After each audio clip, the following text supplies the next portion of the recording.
Welcome everybody to another episode of the Alternative Sports Show, powered by Virgin Magazine. It's me, Matthew Connell, as ever, joined by Dixon.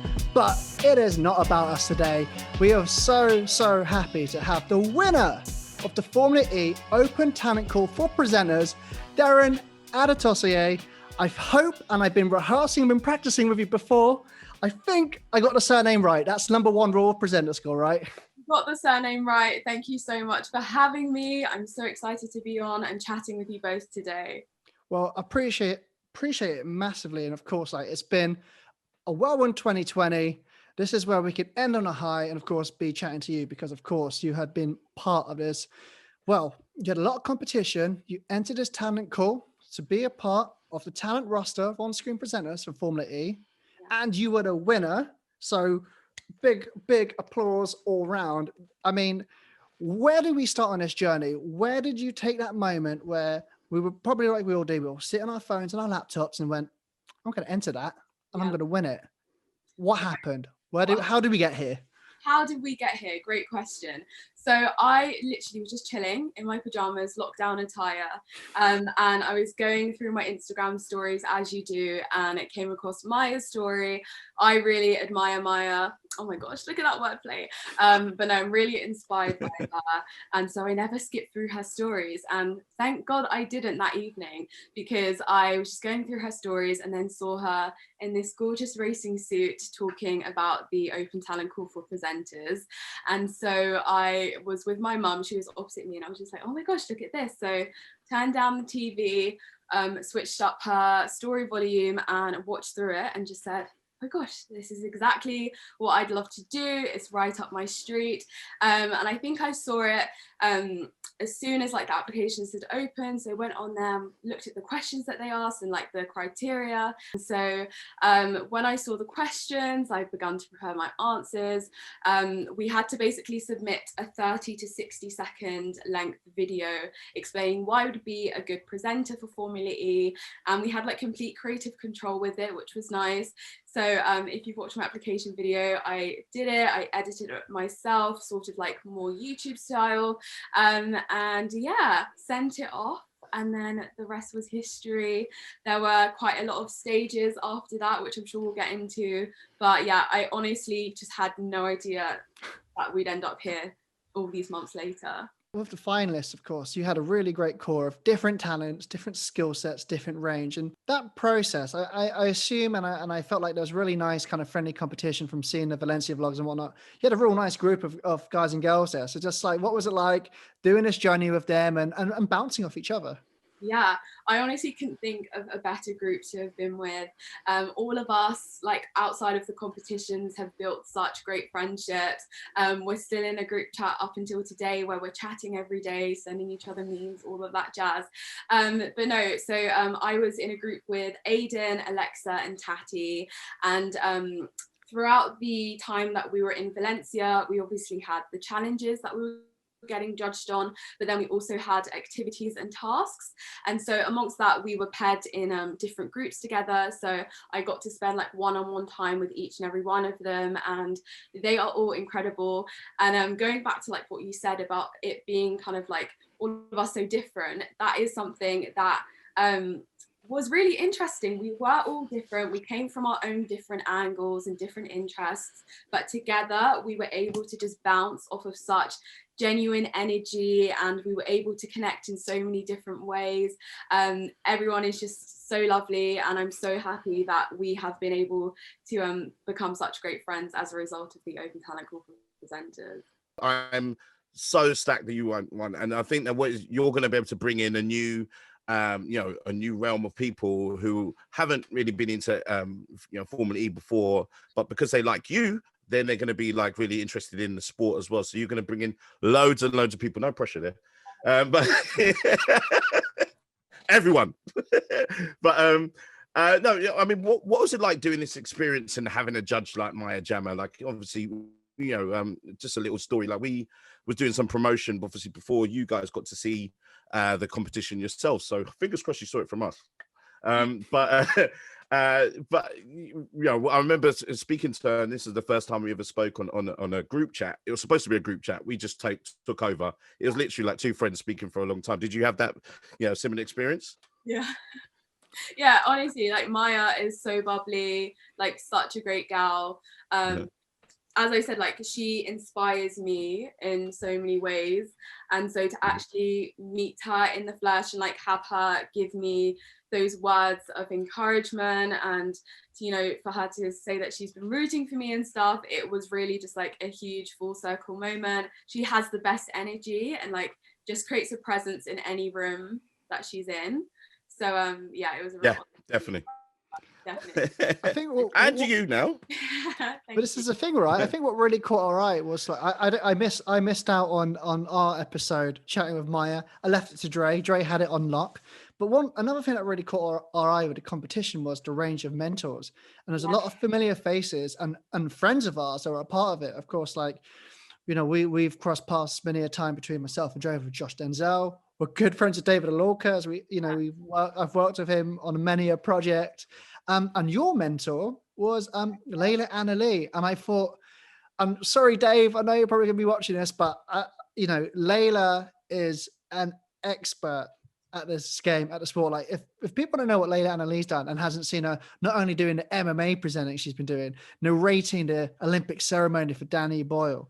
I had worked with her over at Paris Saint-Germain when Neymar had joined PSG, and she was part of the presentation team of this. And it was the first time I worked with her. And you kind of, when it's refining talent or meeting someone that's experienced for the first time, they always have a little spark, and you go, okay, this is someone you want to learn from. You had Layla Anna Lee. What was it like to have her as a mentor? Incredible. Like, she is just the most incredible, like, wonderful girl. She has inspired me and helped me along every step of the journey. So empowering, and I think you sort of like introduced her perfectly. She has so much experience within the industry and was able to give me advice from so many different angles. And I remember before my piece to camera, which was one of the challenges that we were judged on, she sent me like such incredible voice notes to help guide me. And what I really love about Layla is how passionate she is about this, and how passionate she was being a mentor throughout the Open Talent Call. She really just went over and above all of the things, and she's just wonderful. I cannot thank her enough. We've been chatting again post Open Talent Call for presenters, and I'm just so excited to eventually meet her when COVID and everything relaxes, because she's an incredible woman, and I'm so happy to have had her as my mentor. I think this is the great thing about what Formula E has done with this talent call, because not only are they giving, allowing people to give their talents. It's great when you see this opportunity where something like Formula E is saying, hey, you've got an opportunity to come here. And it doesn't mean, look, like Dre says about X Factor and stuff, even if you're a winner or a loser in this case, you're on the radar. People are going to be aware of your talents. And that's so important. And I think what's great about, one like Layla as a mentor is also, and maybe also what you will eventually develop into more with your presenting. Already you're a creator at heart, and content creation is so important. And I've been so lucky, like before me and Dre met at Silverstone doing Formula One stuff, and I would be a video director by trade. So I would be creating content with presenters and helping Dre make content and Dave Alorca, for example. And of course, like I would be lucky enough. I went to work at the Berlin Formula E race, and it was so interesting that, it's an environment where it's so inclusive. If you don't quite know the sport fully, it's very, very embracive, and also it's very quick to learn. It's very accessible, and that's the great thing about YouTube and content now. You can learn anything anywhere. But yourself, what I thought was very revealing as yourself as a winner, you are a creative at heart. And, I've taken a look. I've been at the Beauty by Derin YouTube channel. I've been having a look. There's natural talent there. I see it. I saw your vlogs in Valencia. Content creation is clearly something you're passionate about. So just tell me a little bit about that process and how that helped you win.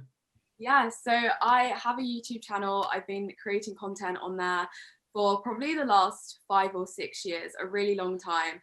I just love sort of storytelling and getting creative. And I have been creating quite a variety of content over the years. As you said, Beauty by Derin, I started off doing like beauty and fashion videos, to later doing some more vlog content, kind of documenting my life at university and as a student, and now currently more lifestyle and vlog content, as you saw with the Valencia vlog.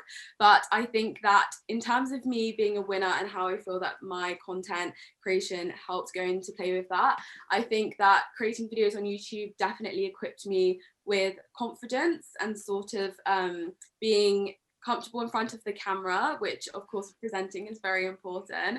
I think it also allowed me to connect with each and every person who was involved in the team, because with content creation, whilst you're in front of the camera, you're also filming it yourself, you're editing it yourself, you're doing the audio yourself. So you have such an appreciation for every single person involved in the team. And as a result, I was able to really connect with everyone in their own unique ways.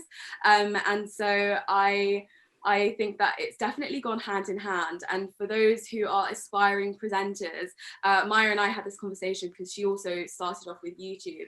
I think it's just such a great platform for you to basically present, but also in a way that's fun, that's unique, that's authentic to yourselves and your interests, and yeah, you never know what can come from it. My first presenting jobs came from YouTube, from casting directors seeing my videos. I know that was similar with Maya as well. So just putting yourself out there is very, very important. And yeah, I can't thank YouTube enough for all of the opportunities that have come. Well, you've got that experience down. You've literally went through the question I was actually going to ask. I was just like, Sorry. you know what, this is Not true pro here, Dre. ticking all the boxes. It's greatness in the making here. It's greatness in the making here. Well, I'm learning from you. Media training from the Formula E Open Talent Call for presenters as an activity. Nice plug. I like that. I mean, so far, like, what has your experience been? Presenting and content creating so far. Like, what are the highlights of what you've done so far? I think for me, it's just being able to do what I love. It all boils down to that. As I said, I started my channel 5-6 years ago. It was just all for fun. It's a passion. So for me to now be in an environment with like-minded individuals and to kind of work towards the same end goal, for me, it's just really exciting. And I think that that's what comes through in everything that I do and why I've consistently stayed in this industry, because I just love it. I mean, in terms of Formula E and Valencia, my personal highlights were meeting everyone. I just love meeting people, hearing their own insights and their perspectives and how they got to where they are. So I loved the interviewing aspect on our Open Talent Call for Presenters challenge, to get to know more about the drivers. I spoke with Oliver Rowland, who's really, really great.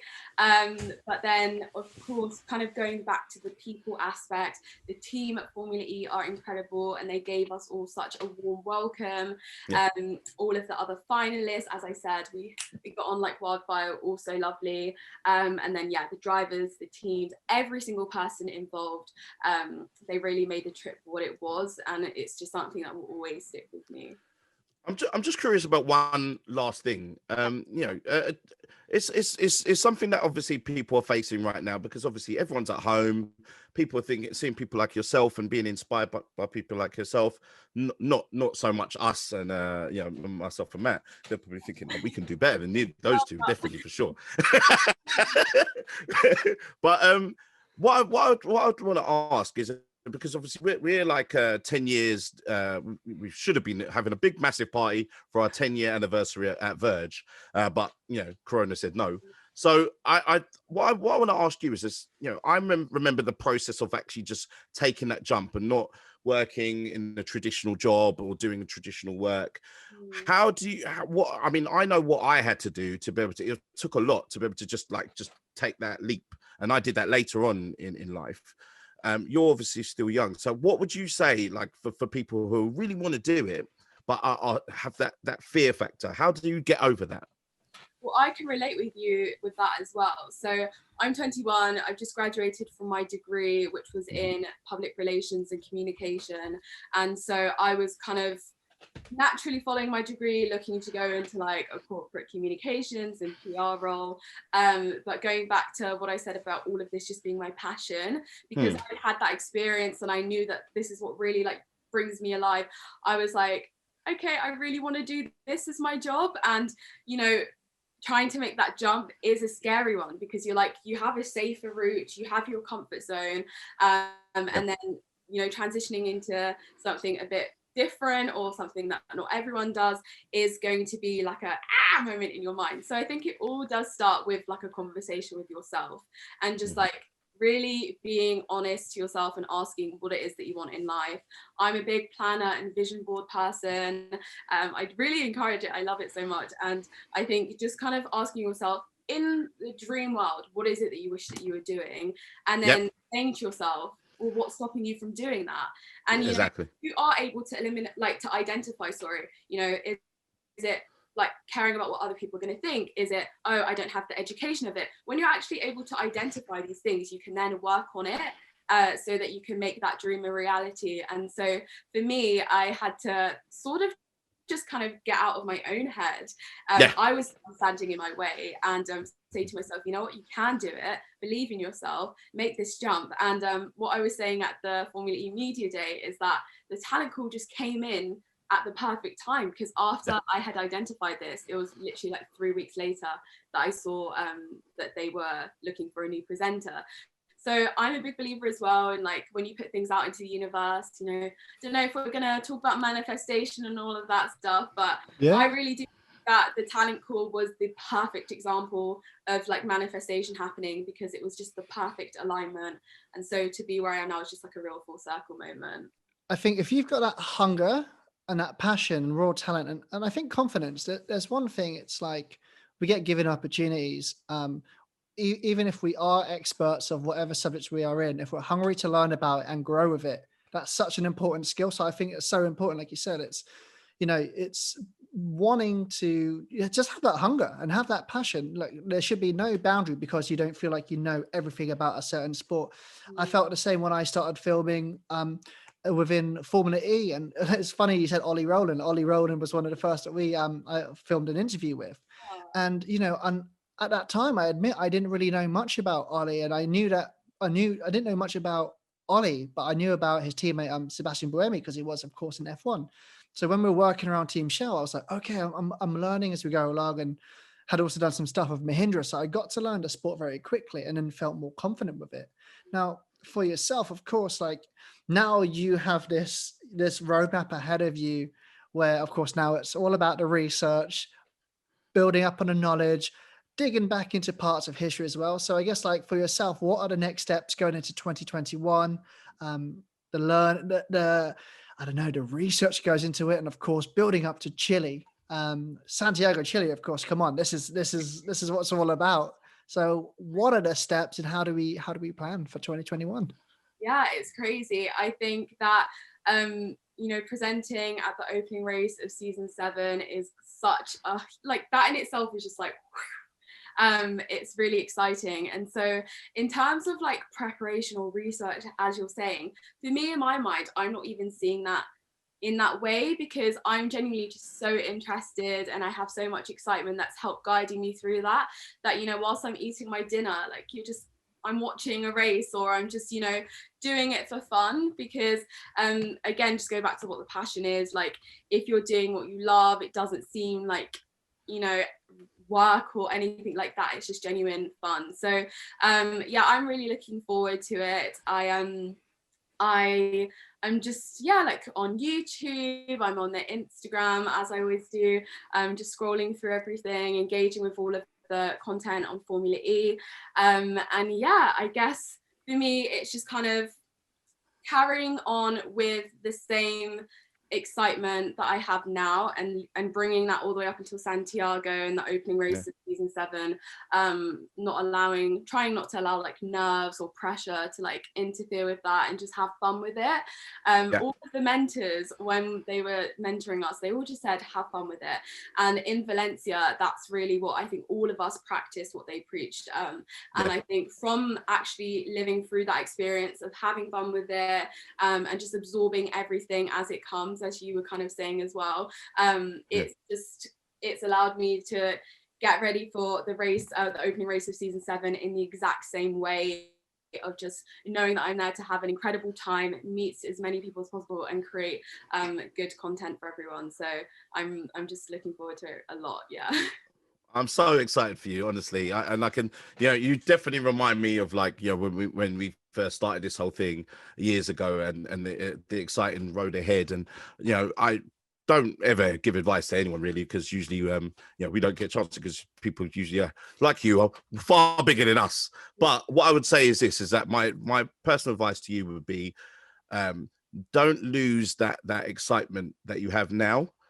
You capture that energy, and I can see it through the screen, and don't lose that, because that's there's been many times, and myself and Matt have been around other people who've like kind of become like blasé about it, like getting on a private jet or something like that. That's not normal. We don't do those things normally. And I'm 43, and I still am like, and don't lose that, because that's what people connect to. So that's what you got now. And honestly, I could not be more proud. I know we've only just met, but I feel like I've known you for a long time, and hopefully we get to see each other in person at some point when Corona lets up, and then we can celebrate in person.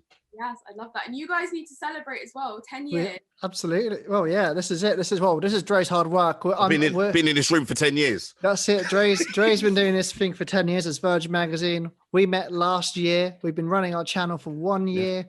And, hopefully we shall be seeing you at a track very, very soon. And of course, to add on from what Dre said as well, it's, I'm kind of gutted I was kind of too old to join the thing, because I was 29 when the talent call was a thing, so I missed out. But I was so lucky when I used to work at Sky Sports. I used to help shoot YouTube content for Soccer AM, and at that time I had 3 amazing presenters. Adam Smith, who for football fans, we know a lot about him. Laura Woods, who's absolutely killing it for Sky Sports. But you've got and I hope I don't jinx this and then everything becomes a disaster, but I'm feeling confident. But you've got a spark, you've got an energy that I see and felt when I would work with Alex Scott, when she was still playing and she was starting her presenting journey. You've got that energy and hunger. So all I can say is, you as a 21-year-old, you've got a whole road ahead of you. So congratulations on winning this presenter search with Formula E. And Formula E has gained an absolute winner. And as we ride off into the sunset, Derin, where can we find you on the socials? How can we follow this journey? Where are we going to follow and support this journey? Well, firstly, thank you so much to the both of you. I'm so appreciative of all of your lovely and encouraging and supportive words. And it's been great chatting with you today. Where can you find me? So my Instagram and Twitter are both at Derin Adetosoye, as you so kindly and so well pronounced at the beginning, Adetosoye. And then my YouTube is just my name as well, Derin Adetosoye. Easy peasy. See, that is the key of the ultimate talent, when the social media handles are easy to find and follow. No crazy numbers, no letters, whatever. I like it. That's the way it should be. Well, Derin, we thank you so much for joining us on the Alternative Sports Show. Andre Dixon, as ever, my good man. I appreciate you, as always. I'm Matthew Connell. Thank you to Formula E, and we shall all see you next time.